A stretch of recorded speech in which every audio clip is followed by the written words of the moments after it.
大家好，这里是毛毛看世界。今天天气很不错，然后疫情期间没地方去呢，但是德意志博物馆有开，所以我们就趁着这个好天气，就到德意志博物馆来逛一逛。德意志博物馆呢，在1903年的时候筹建，然后到现在已经有110多年的历史了。那它主要是面向科学和技术方面的展品，整个这个展示面积非常大，有6万平方左右。然后这个是世界上最大的一个科技博物馆之一。然后这个呢，博物馆是坐落在一个岛上，这个是伊萨河从这边流过。过了桥之后，就是这个博物馆的大门。这个建筑呢，你看看这个建筑本身也十分有年代感，也非常漂亮。那这个建筑外面呢是一个广场，广场上面呢就是有一些展品。那今年刚好有个音乐会要开始，等会我们可以听到。今天我们去看物理，这边的物理展厅在一楼。Physics。从这个楼梯往上走呢，就可以到1楼的物理展厅。那这个楼梯中间呢，有一个29亿年的彭树的化石，这个原始高度是有12米高，然后树干上呢会有一些网状的这个鳞片式的结构。楼梯上来呢，就是1楼物理展厅的走廊。那物理展厅呢，在这个1楼的左边，走进来呢，那就是一个宽阔的走廊。那在两边它有一些物理现象给大家参观。那像这个钟摆振动现象啊，就会有这种波啊、驻波啊。然后像这个就是它的这个水波纹。那它的宗旨就是说啊，能够以这种直观的方式给大家看到各种各样的不同的物理现象。然后来了解，像这边这个电场，它就边上有这些小沙子，就可以显示出这个电场或者是磁场的方向。像这个呢，它也可以看出来说，你电流的不同导致磁场也会有不同。这些展示的现象呢，都经过这个精心的设计，所以看起来也非常的直观明了。经过这个走廊呢，就可以到达物理展厅。那这个物理展厅里面有很多动手的实验。那我们刚好就趁这个机会呢，跟小朋友一起做了一些有趣的实验。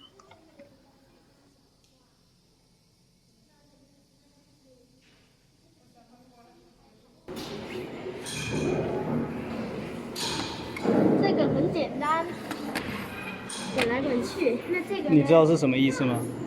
就是所以轮子更简单滚喽，因为你这个轮子它是往前滚的，这个东西你得往前推，它就是跟那个地板的那磨的地方更大。对，是这样。这个它这两个都是一样的，对不对？对。就这两，你看嘛，这个跟这个是一样的，都是铜的，但是这个呢，这个就比较轻，这个就比较重，所以它的这个摩擦力呢，就是它这个摩擦力就跟这个质量有关，知道吗？你越重的东西，如果是同样的地板是同样的嘛，你越重的东西，它的摩擦力就越重。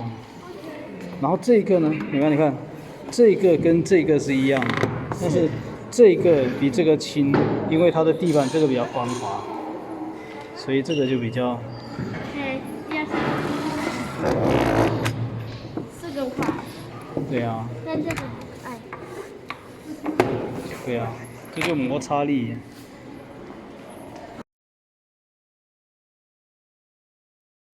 你看，这个是那个浮力的实验哈，你知道吗？就古代对阿基米德的浮力的。这是说，美曼，你听我说，这是古代有个国王拿了一块金块，然后叫他的那个。没有，我记得好像是他有个国王，他想知道他的王冠是不是完全只是金做的。对，没错。然后呢？然后我就不知道了，我只知道前面的。就他就那个国王就叫他们国家很有名的一个做金子的人了，然后就叫他做了一个王冠，但是呢他又不知道说，因为国王有听到那个消息说，这个王冠有可能不是完全金的，就那金匠做金的那个人可能偷了一些金子嘛。对。但是呢他称起来重量又是一样的，所以他就叫一个叫做阿基米德的人呢，说想个办法，怎么样知道说这个王冠是不是完全由那个金子做的嘛？阿基米德他就想，最后他就想到说，哦，他如果把一块同样重量的金块啊，跟这个东西同样重量的这个东西，两个放到王冠，两个放到水里面，水里面之后呢，它会有什么变化，你知道吗？它这个金块啊，它在水里面，它会受到浮力嘛，对不对？把那个水排出去的有那么多，它就受那么大浮力。那这个王冠呢，也是，它也会把那么多的水排掉嘛，对不对？所以它的这个受到的浮力就是同样是这么大，但是呢，因为这个金子比较重，所以同样这么重的金块呢，它就比较小。那这个东西呢，如果里面不完全是金子哈，它就会比较大。如果把它捏成一块金块的话，它就会比这个大，所以它排出去的水就更多，然后它就这个水就把它往上顶的力气就越大嘛。所以你把它放下去之后呢，就会看到说这个金块比较重，因为它金块比较小。那个金匠掺的那些铁啊还是银在里面，所以这个东西就比较大。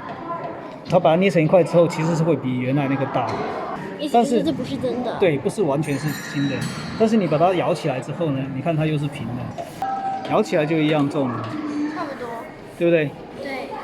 就是你这样看是看不出来的，但是你放下去之后，因为金是比较重的，所以它这个金的体积比较小。称重的话但是那个呢，它其实是里面掺的东西，所以就比较大。你就算是这种形状，但你捏成一块比它大嘛，所以它这样就知道说它能够称说它到底是不是纯金的，对不对？300年的时候做的实验。这就是阿基米德的浮力的实验哦。小朋友累喽，看了一间。这个德意志博物馆真的是有个大。看一下全貌，这个是其中一间。又回到刚才的物理这一块。转动，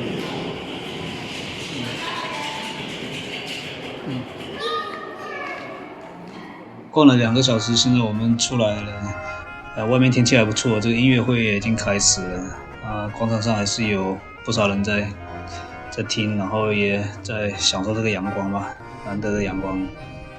OK， 那我们下次再见，拜拜。